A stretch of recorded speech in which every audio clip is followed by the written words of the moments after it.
मुत्तहदा हुकूमत इमरान खान की हुकूमत गिरा चुकी है, लेकिन अब उनकी सियासत की इमारत को भी गिराना चाहती है, लेकिन बात बन नहीं रही है। साबिक वज़ीर आज़म इमरान खान ने अपने कारकुनान से कह दिया कि 20 मई के बाद किसी भी वक्त इस्लामाबाद आने की कॉल दे सकते हैं और उन्हें ना कोई कंटेनर रोक सकता है और ना राना सनाउल्लाह। इमरान खान की जान को शदीद खतरा है, उनको जलसे नहीं करने चाहिए। तो क्या ये जो खतरा है ये आलमी कुव्वतों की जानिब से है?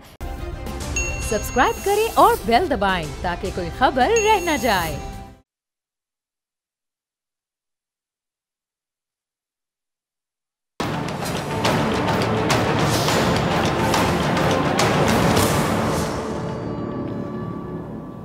अस्सलाम वालेकुम नाज़रीन, मैं हूं डॉक्टर फ़िज़ा अकबर खान और मैं हूं पाकिस्तान और आप देख रहे हैं पाकिस्तान के सबसे बड़े न्यूज़ चैनल का नंबर 1 प्रोग्राम ऐसे नहीं चलेगा।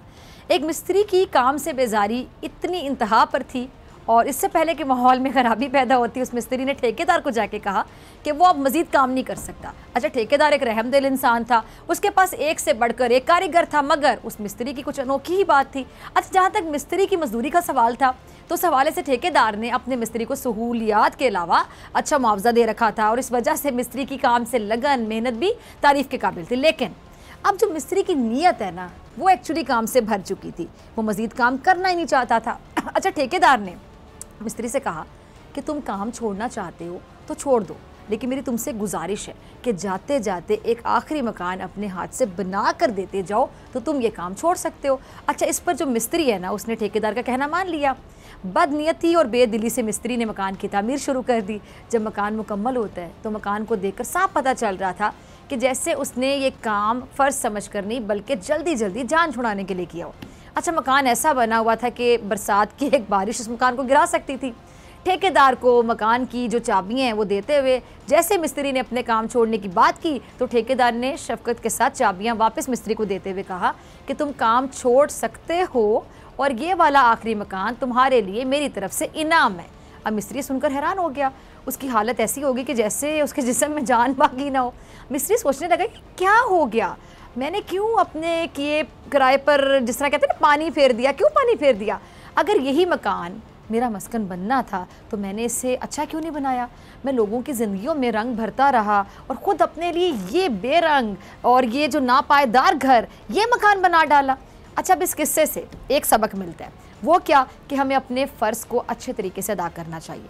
अगर नीयत में फ़तूर होगा, यही फ़तूर हमें तबाही के रास्ते पर लेकर जाएगा। अब मैं बात करूँ सियासत की तो यहाँ भी हमारे रहबरों की नीयतें साफ़ नहीं हैं, बल्कि इनमें फ़तूर आ चुका है और वो एक दूसरे की सियासत की इमारत को मिसमार करने के चक्रों से बाहर ही नहीं आ रहे हैं। मुत्तहदा हुकूमत इमरान खान की हुकूमत गिरा चुकी है, लेकिन अब उनकी सियासत की इमारत को भी गिराना चाहती है, लेकिन बात बन नहीं रही है। इमरान खान साहब अपने मुखालिफिन पर यह इल्ज़ाम लगाते हैं कि जी वो बैरूनी कुव्वतों का आलाकार बने और उन्होंने एक जमहूरी हुकूमत का तख्ता उलट दिया, और वो भी सिर्फ बैरूनी इशारे पर। आज PTI ने मियांवाली में जलसा किया। इमरान खान ने उस जलसे में इस बात को दोहराया कि हम अमेरिका से दोस्ती करने को तैयार हैं, लेकिन हम किसी की गुलामी कबूल नहीं करेंगे। ज़रा सुनिएगा। सुना आपने। अब इमरान खान ने अपने बयानिए के ज़रिए नए इलेक्शन की जिद्दोजहद के लिए बुनियाद डाल दी है। इमरान खान मई की 20 तारीख के बाद किसी भी दिन इस्लामाबाद की तरफ मार्च की कॉल दे सकते हैं। अब खान साहब अपने बयानियों को अवाम में फैलाते चले जा रहे हैं और अवाम में उनका जो बयानिया है ना, उसको बहुत मकबूलियत हासिल हो रही है, लेकिन हो रही है। अच्छा, इमरान खान ने एक और जगह पर अपनी हुकूमत के ख़िलाफ़ होने वाली जो साजिश है उसके अंदरूनी किरदारों पर बात की। क्या कहना था उनका, ज़रा सुनिएगा। सुना आपने इमरान खान को। इमरान खान के बकौल बैरून मुल्क साजिश को कामयाब बनाने के लिए यहाँ बैठे मीर जाफ़र और मीर सादिक सब ने अपना अपना मनफी किरदार अदा किया और इस बड़ी साजिश को कामयाब बनाया। इमरान खान अदलिया की तरफ उम्मीद भरी नज़रों से देख रहे हैं कि आला अदलिया को इसका नोटिस लेना चाहिए। अच्छा, इमरान खान जिस साजिश की बात कर रहे हैं तो जाहिर है ये साजिश एक लम्हे में तो नहीं तैयार हुई होगी ना, ज़रा गौर करें। एक लम्हे में तो नहीं हुई होगी, बल्कि इस पर आप समझ लें कि काफ़ी मनसूबाबंदी हुई होगी, प्लानिंग हुई होगी। और इमरान खान भी यही बात कर रहे हैं कि उन्हें साजिश का इल्म गुज़िश्ता साल जुलाई में हो गया था। अच्छा, इमरान खान समझते हैं कि सब ने मिलकर एक मुंतखब हुकूमत को गिरा दिया और इमरान खान ये कहते हैं कि उनका कसूर सिर्फ ये था कि हम एक आज़ाद खारिजा पॉलिसी चलाना चाहते थे। आज़ाद खारिजा पॉलिसी का मतलब अमेरिका मुखालिफ होना नहीं है। मैं तो भारत मुखालिफ भी नहीं हूँ। अब इमरान खान ने यहाँ खारिजा पॉलिसी की बात की। अच्छा, अब गौर तलब बात यहाँ पे पता क्या है कि जी इमरान खान ने कभी भी ये नहीं कहा कि वो भारत या अमेरिका के ख़िलाफ़ है। इमरान खान ने कभी ये नहीं कहा कि वो भारत या अमेरिका के खिलाफ हैं। वो सबसे ताल्लुकात चाहते हैं और यहाँ तक कि उन्होंने इक़्तिदार में आने के बाद भारत से दो टोक अंदाज में बात करते हुए कहा था कि अगर भारत दोस्ती का एक कदम आगे बढ़ाएगा तो पाकिस्तान 10 कदम आगे बढ़ाएगा। अब इसी तरह अगर इमरान खान ने अमेरिका से दुश्मनी ही लेनी थी तो वो कभी भी अमेरिका में ट्रंप से कश्मीर के हल के लिए बात ही ना करते। लेकिन उन्होंने मकबूजा कश्मीर के मजलूम लोगों की आज़ादी के लिए अमेरिका से भी अपना किरदार अदा करने की बात की और ट्रंप ने तो बजाते खुद भारत और पाकिस्तान के दरमियान कश्मीर के मामले पर सालिसी की पेशकश की थी। इमरान खान की जो खारिजा पॉलिसी के दरवाजे हैं सबके लिए खुले थे, लेकिन इमरान खान ने अमेरिका या किसी भी मुल्क के साथ ताल्लुकात की एक कह लें कि हद ये मुकर्रर की थी, हद कि कोई भी मुल्क पाकिस्तान के जो मामलात हैं उनमें मुदाखलत नहीं कर सकता। और एब्सोल्युटली नॉट कहकर इमरान खान ने कह लें कि अमेरिका को सिर्फ एक पैगाम दे दिया था कि अमेरिका अपनी हद में रहे, जिससे हम कहते हैं ना कि अपनी हद में रहो। उन्होंने अमेरिका को पैगाम दिया कि अपनी हद में रहे।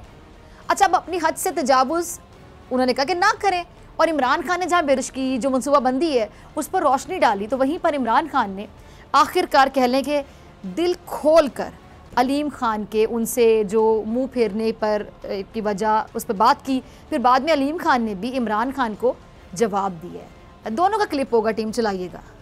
आपने इमरान खान के अल्फाज क्या थे? इमरान खान कहते हैं कि अलीम खान के जब केसेस सामने आए तो वहाँ से डिफरेंस पैदा होना शुरू हो गया।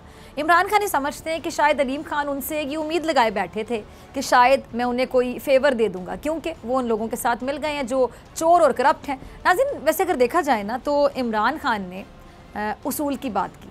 इमरान खान ने अपने इस पूरे पैगाम में ना तो अलीम खान को करप्ट कहा और उन्होंने सिर्फ ये बात की कि उनके और अलीम खान में जो केसेस की वजह से ताल्लुक़ में एक वाज़े फ़र्क पड़ा और इमरान खान किसी सूरत ये नहीं चाहते थे कि वो अलीम खान को इस मामले में सपोर्ट करें। अच्छा, वो ये सोच रखते थे कि अलीम खान अपने केसेस का खुद सामना करें, अपने आप को खुद बेगुनाह साबित करके बरी हो जाएं।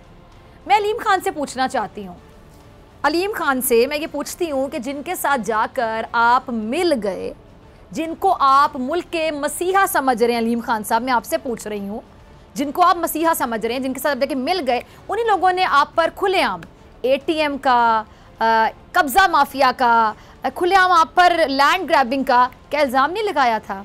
आप पे ये इल्ज़ामात लगाए थे। ऐसे में अगर आप इतने ही सच्चे थे, अपने आप को बेगुनाह भी समझते थे और आप इमरान खान से नाराज़ भी थे, तो बेशक इमरान खान से नाराज़ रहते, उनके साथ तो ना मिलते जिनका आप अपना जो दामन है करप्शन से दागदार है। अच्छा, जैसा कि चौधरी निसार अपनी पार्टी से नाराज़ थे लेकिन वो साइड पर होकर बैठ गए, इसी तरह पीटीआई में और भी बहुत ऐसे रहनुमा हैं जो इमरान खान से अब भी नाराज़ हैं लेकिन वो साइड लाइन हो गए। उन्होंने पार्टी की पीठ में छुरा नहीं घोंपा, दगा नहीं दिया, धोखा नहीं दिया, सिर्फ इख्तलाफ किया। लेकिन अलीम खान साहब, आपने इख्तलाफ भी किया और इनहराफ भी किया और आप मिले भी किस जमात से जाकर? आपने जिससे इत्तेहाद किया है उससे ये तासुर मिलता है कि असद शायद कुछ और है। अच्छा, शहबाज गिल वो भी अपने मकसद पर बाज़िद हैं, ज़रा सुनिएगा गिल साहब। सुना आपने, शहबाज गिल को कह रहे हैं कि जी मैं हर सूरत इमरान खान के साथ खड़ा रहूँगा और ये भी कह रहे थे कि 7 लोग मुझे कत्ल करना चाहते थे, धमकियाँ भी दी गई। अगर मुझे कत्ल किया गया तो ये 7 लोग जिम्मेदार होंगे जिनके नाम मैंने अपने वकील को लिख कर दे दिए। अच्छा, इमरान खान ने जिस तहरीक की बुनियाद रखी थी वो खुददारी और इंसाफ था। बदतमीज़ी की ज़बान इस्तेमाल करने के ख़िलाफ़ मैं भी सख्त ज़बान इस्तेमाल करता हूँ। मुखालिफिन कहते थे कि वक्त आने पर मैं सबसे पहले भाग जाऊँगा, लेकिन मैं बैग लेकर नहीं भागा, मैं बेसाखी लेकर भी इमरान खान के साथ खड़ा हूँ। अच्छा, शहबाज गिल ने अपने कार हादसे को एक सोची समझी साजिश करार दी है और वाकिफ़ाने हाल भी इस बात की तस्दीक कर रहे हैं कि शहबाज गिल की गाड़ी के हादसे का वाक़या कोई आम वाक़या नहीं था बल्कि उनको मारने की एक साजिश थी। अच्छा, अगर ये बात दुरुस्त है, अगर ये बात सही है तो खुदा न ख्वास्ता मुल्क क्या इंतशार की जानिब बढ़ रहा है? कहीं इंतशार की जानिब बढ़ ना जाए। जैसे पहले सानेहा मॉडल टाउन के ज़रिए मुल्क को अनारकी का शिकार करने की कोशिश की गई और फिर उसके बाद मज़हब कार्ड, उसके ज़रिए फसाद बर्पा करने की नाकाम कोशिश की गई, कोशिश और नाकाम कोशिश। अच्छा, शेख रशीद साहब वो भी कुछ बताने की, कुछ समझाने की कोशिश कर रहे हैं, ज़रा सुनिएगा। सुना आपने शेख साहब को। शेख रशीद दावा कर रहे हैं कि 2 वोटों की अक्सरियती हुकूमत 2 माह में ही सियासी तौर पर ख़त्म हो जाएगी। बेहतर यही कि 31 मई से पहले नए इंतखाबात का ऐलान कर दिया जाए। अब शेख साहब एक इंटरेस्टिंग इंसान है, दिलचस्प इंसान है जो अपनी जो कह लें कि पेश गोइयों की वजह से काफ़ी मशहूर भी हैं। अब ये तो सब जानते हैं कि शेख रशीद अपने मुखालिफिन की दबा कर क्लास लगाते हैं, लेकिन अब वो अमली तौर पर प्रैक्टिकली हनीफ अब्बासी के ख़िलाफ़ अदालती जंग लड़ने के लिए बड़े सरगर्म नज़र आ रहे हैं। खबर क्या है? खबर के मुताबिक शेख रशीद ने हनीफ अब्बासी को वज़ीर आज़म का मुआविन खुसूसी बनाए जाने के ख़िलाफ़ दरख्वास्त इस्लामाबाद हाई कोर्ट में दायर कर दी, जिसमें विफाक को वज़ीरिया सेक्रेटरी और हनीफ अब्बासी को फ़रीक बनाया गया। दरख्वास्त में मौक़िफ़ ये इख्तियार किया गया है कि हनीफ अब्बासी के ख़िलाफ़ 21 जुलाई 2012 में एंटी नार्कोटिक्स फोर्स ने मुकदमा दर्ज किया और वो एफेड्रिन कोटा केस में सज़ा याफ्ता हैं। उन्हें ट्रायल कोर्ट ने 21 जुलाई 2018 को सज़ा सुनाई। दरख्वास्त में यह भी कहा गया कि लाहौर हाई कोर्ट ने ट्रायल कोर्ट की सज़ा मुअत्तल कर रखी है, लेकिन अब भी मुजरिम होने का फैसला ख़त्म नहीं हुआ है। सेक्रेटरी काबीना और हनीफ अब्बासी बताएं कि किस कानून के तहत उन्हें इस ओहदे पर तैनात किया गया। अच्छा, एक वक्त था जब यही हनीफ अब्बासी इमरान खान को नाअहल करवाने के लिए सुप्रीम कोर्ट पहुंच गए थे और आज शेख रशीद इनके खिलाफ अदालत पहुंच गए हैं। अब इसको मैं फाते अमल नहीं, इत्तेफाक ही समझती हूँ। अब जहाँ हुकूमत गिरने और गिराने की बाज़गर सुनाई दे रही है, तो वहीं पर जरदारी साहब भी बलोचिस्तान और KPK में हुकूमतें गिराकर अपनी हुकूमत बनाने और मुल्क में खुशहाली लाने की बात कर रहे हैं। ज़रा सुनिएगा। सुना आपने जरदारी साहब को, वो कह रहे हैं कि जी हम आवाम को रिलीफ पहुंचा कर दिखाएंगे। जरदारी साहब की सोच बहुत अच्छी है, अल्लाह करे कि वो अपनी सोच में, अपने इस मकसद में कामयाब भी हो जाएं। उन्होंने अपने इत्तेहादियों के साथ मिलकर बलोचिस्तान और KPK में भी हुकूमत बनाने की बात की है, जो बज़ाहिर मुमकिन शायद दिखाई नहीं देता है। जरदारी साहब ये भी कह रहे थे कि जी हमने कामयाबी हासिल की, लेकिन कह रहे थे ये आधी है, बाकी आधी उस वक्त हासिल होगी जब हम बलोचिस्तान और KPK में अपनी हुकूमतें बना चुके होंगे। अच्छा, ये नाज़रीन जरदारी साहब की ख्वाहिश है, लेकिन अभी हाल ही में वज़ीर आला खैबर पख्तूनख्वा महमूद खान के ख़िलाफ़ अदम एतमाद की तहरीक लाई गई, जिसको वापस भी ले लिया गया, लेकिन बाद में महमूद खान ने खुद से भारी अक्सरियत में एतमाद का वोट हासिल किया। अब ऐसे में KPK में तहरीक इंसाफ की हुकूमत गिराना मुश्किल काम नज़र आ रहा है। हाँ, जरदारी साहब को बलोचिस्तान हुकूमत गिराने का तजर्बा है, एक्सपीरियंस है, हो सकता है कि वो बलोचिस्तान में हुकूमत बनाने में कामयाब हो जाएं, क्योंकि जरदारी साहब ने माजी में नून लीग की बलोचिस्तान में कायम करदा हुकूमत को गिराया होगा। अच्छा, पंजाब में गवर्नर पंजाब की जानिब से हमजा शहबाज की गैर आइनी हुकूमत के खिलाफ मज़ामत जारी है, जिस पर पीपल्स पार्टी के नवीद कमर कुछ तबसरा कर रहे हैं। ज़रा सुनिएगा कमर साहब। जी, सुना आपने नवीद कमर साहब को। अब हर तरफ एक दूसरे को गिराने की बात हो रही है, हर तरफ साजिश नज़र आ रही है। ऐसे में हुकूमती रहबरों की नीयत का जो फतूर है वो कैसे ठीक होगा, वो आवाम की खुशहाली के लिए कैसे सोचेंगे। लेकिन मेरे ख्याल से वक्त आ गया कि हमारे जो रहबर हैं ये मिलकर अब आवाम के लिए सोच लें। अगर पहले नहीं सोचा तो अब सोच लें, वरना ऐसे कब तक चलेगा? ऐसे नहीं चलेगा। मिलते हैं ब्रेक के बाद।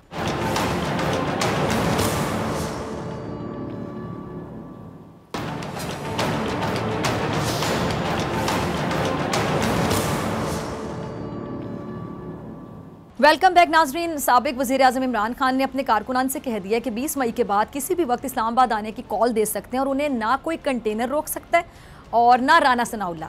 अब देखना होगा कि आने वाले दिनों में हालात किस समत जाते हैं, हुकूमत क्या फ़ैसला करती है। इस सारी सियासी सूरत हाल पे बात करने के लिए मेरे साथ मौजूद मेहमान मौजूद हैं, सीनियर तज्ज़ियाकार, कॉलम निगार औरिया मकबूल जान साहब। औरिया साहब, बहुत शुक्रिया वक्त देने के लिए। अच्छा औरिया साहब, इमरान खान साहब अपने मौक़िफ़ पर डट चुके हैं कि साजिश वाली हुकूमत नहीं चल सकती है और जल्द इलेक्शन करवाए जाएँ, वरना वो लाखों लोगों के साथ इस्लामाबाद की तरफ मार्च करेंगे।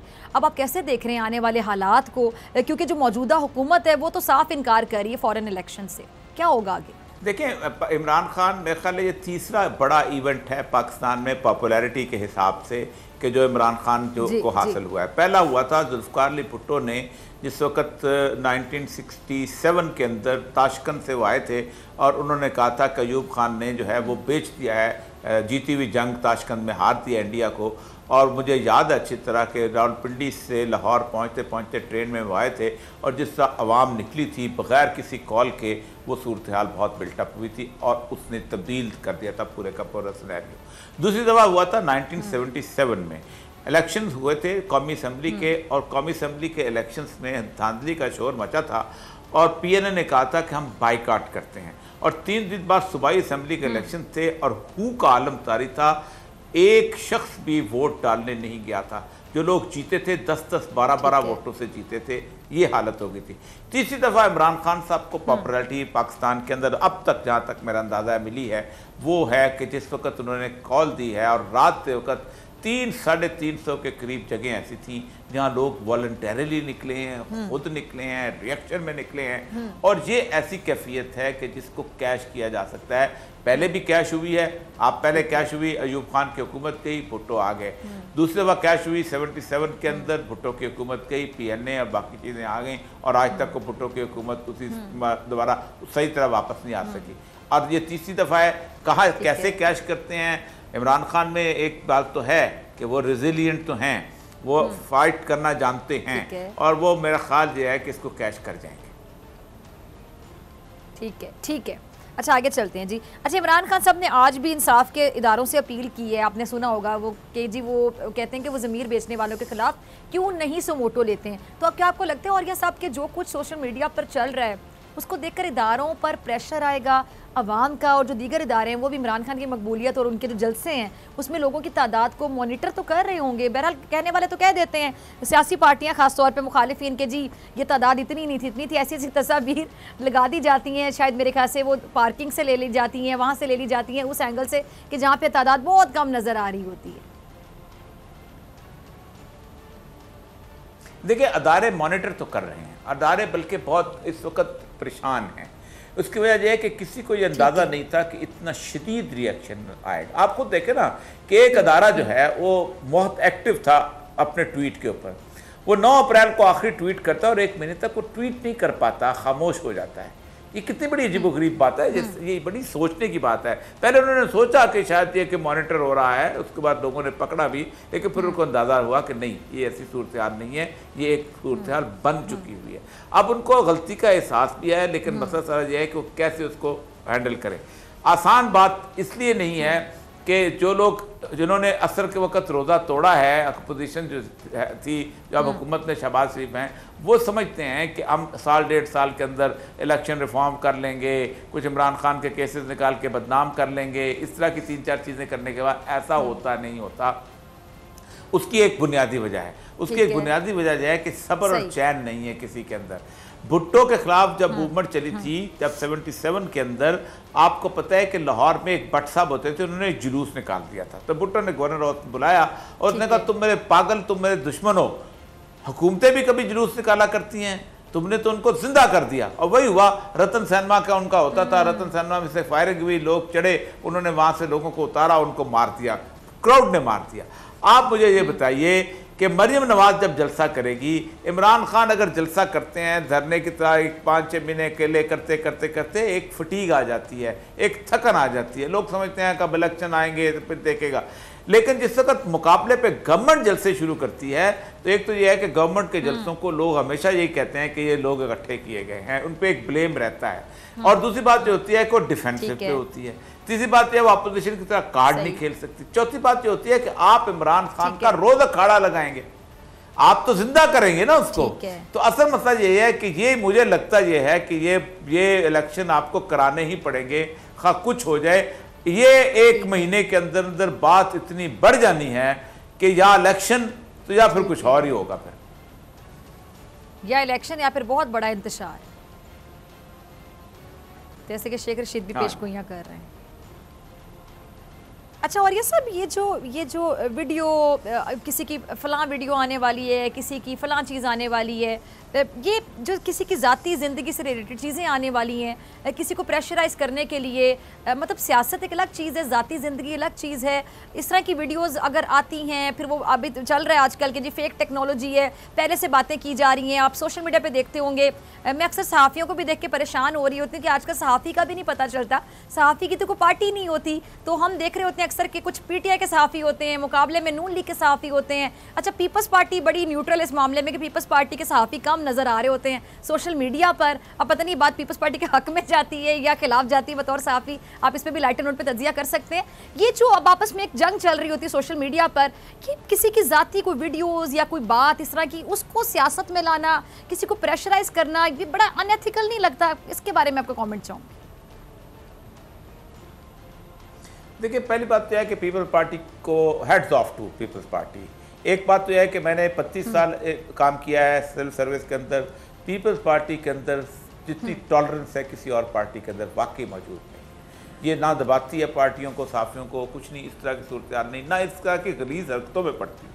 आप सोच सकते हैं कि बेनज़ीर से ज़माने से ये बड़ी मैच्योर पार्टी ये सूरत शुरू हुई थी। और सबसे गंदी बात पता है क्या है? सबसे गंदी बात यह है कि या आपकी ज़ाती ज़िंदगी या आप औरत को निशाना बनाते हैं। यानी औरत आपके लिए तमाशा है, खुदा के लिए खौफ करो।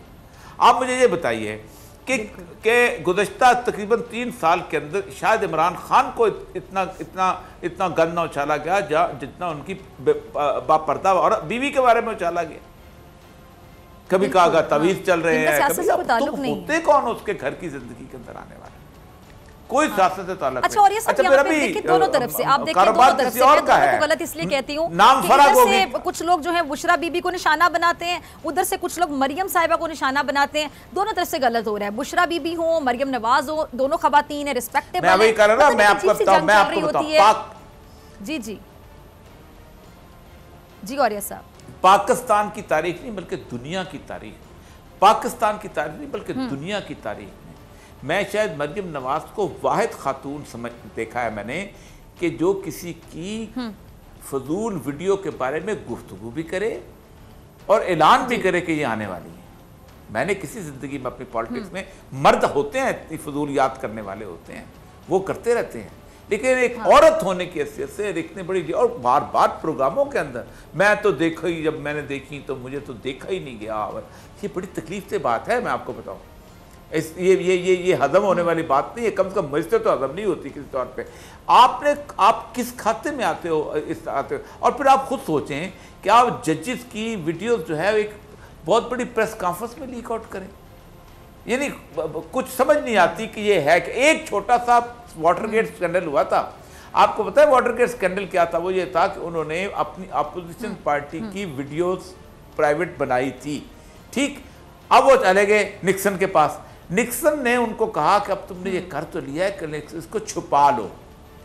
अच्छा, छुपाना जो है वो अमेरिकन कॉन्स्टिट्यूशन के तहत जुर्म था। उन्होंने कहा अच्छा तुमने छुपाने के लिए कहा, इस्तीफा दो। इस्तीफा दे दिया उसको, वरना वो इम्पीच कर देते प्रेसिडेंट को। यानी आप सोचें कि जाती जिंदगी और इवन और इस तरह की वीडियो, अब तो खैर सोशल मीडिया का दौर आ गया है, लेकिन क्या सोशल मीडिया का दौर सिर्फ पाकिस्तान में आया है? मजीद बात करेंगे ब्रेक के बाद।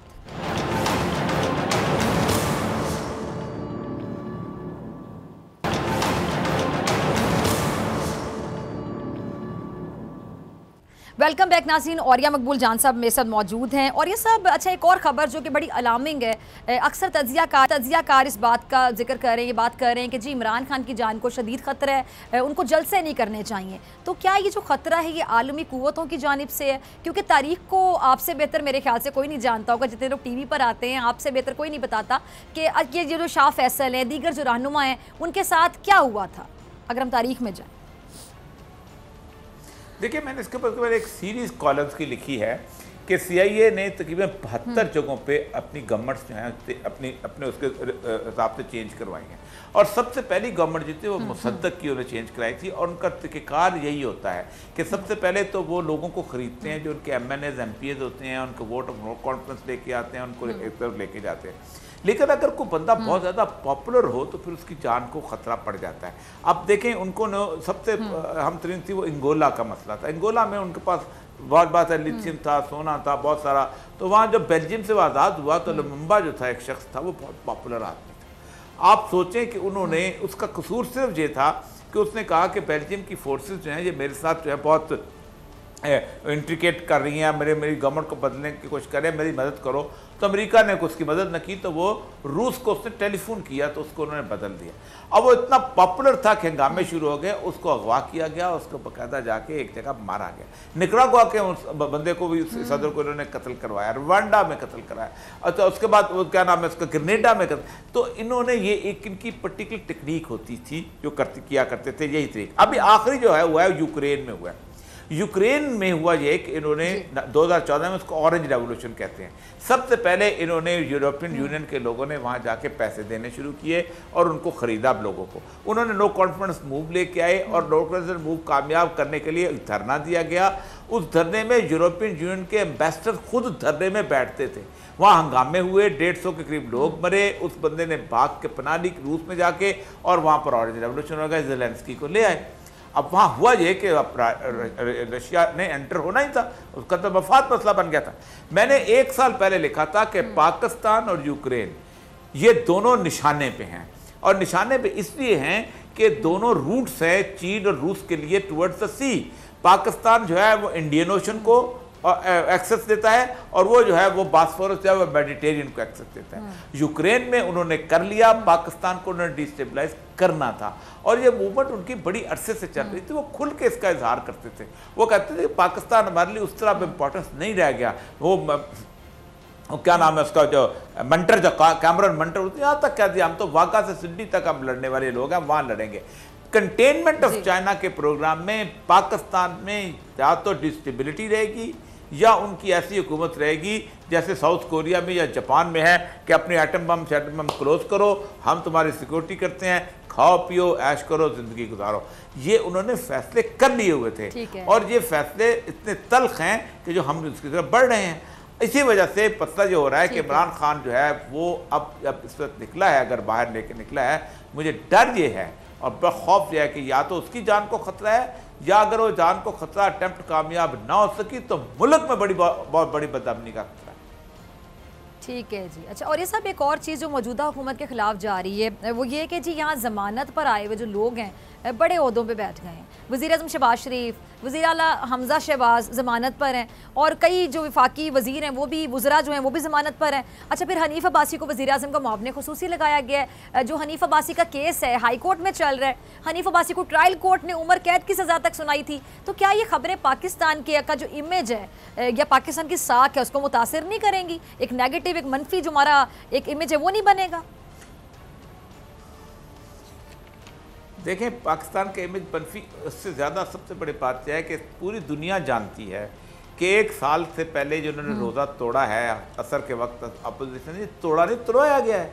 आप मुझे ये बताइए, सारे एक रात इकट्ठे कैसे हो गए? ख्वाब आई इनको? ये इन सारे जो अख्तर बैंगल और बाप पार्टी दोनों लड़ रहे थे, सारी ज़िंदगी दूसरों को गद्दार कहते रहे। एक कहता है ये बलूचिस्तान का गद्दार है, दूसरा कहता है ये पाकिस्तान का गद्दार है।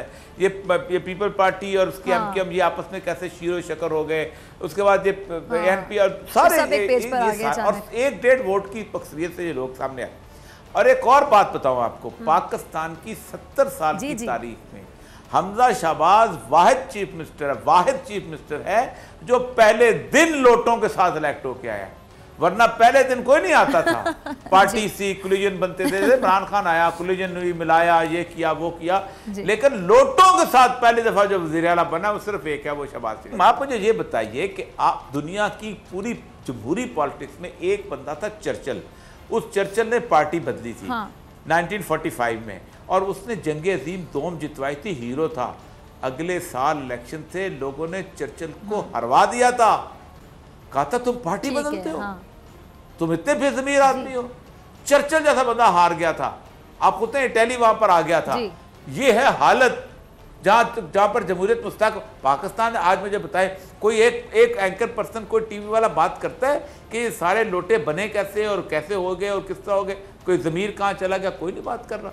असल मतलब यह है कि पाकिस्तान के अंदर पोलराइजेशन हर जगह बहुत सख्त हो गई है। और जो बात आपने की है ना, पाकिस्तान की सियासत भी गंदी हो चुकी है और पाकिस्तान की अखलाकियात भी गंदी हो चुकी है। आप अभी मेरे वीडियो कैसेट्स की बात कर रहे थे, मैं अपने बड़ी तकलीफ से बात करी, मैं ज़ाती तौर पे इसका विक्टिम रहा हूँ।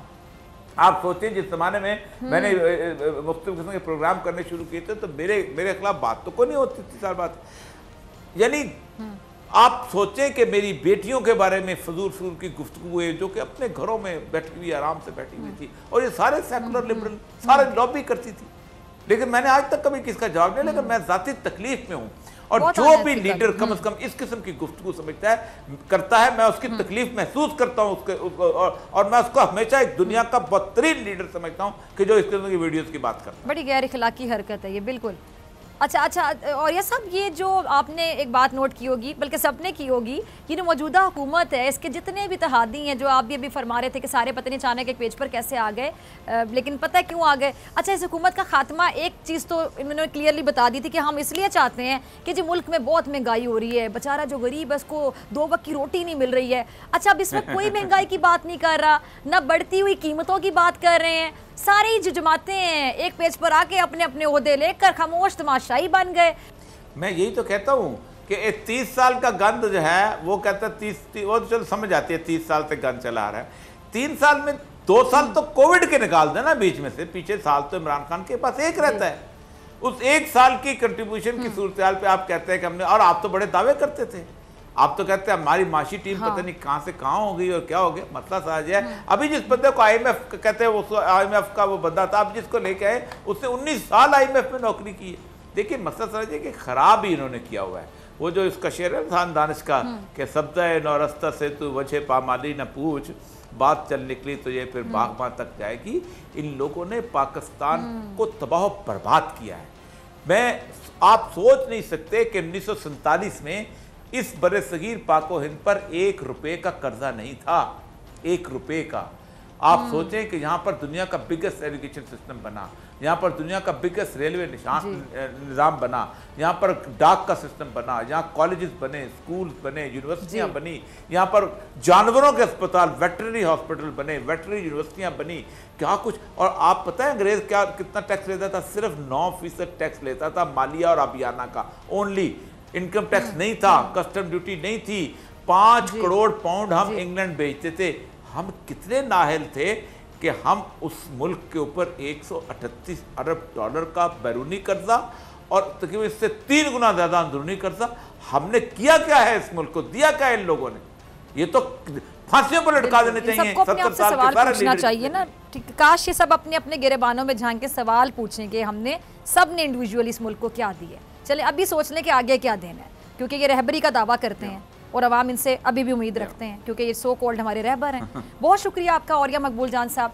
इसी के साथ डॉक्टर फिज़ा अकबर इजाज़त, आपसे मुलाकात होगी इंशाल्लाह पीर के रोज़, सेम टाइम सेम चैनल। अगर ज़िंदगी ने वफ़ा की, दुआ में याद रखिएगा, अपना बहुत ख्याल रखिएगा। अल्लाह निगहबान।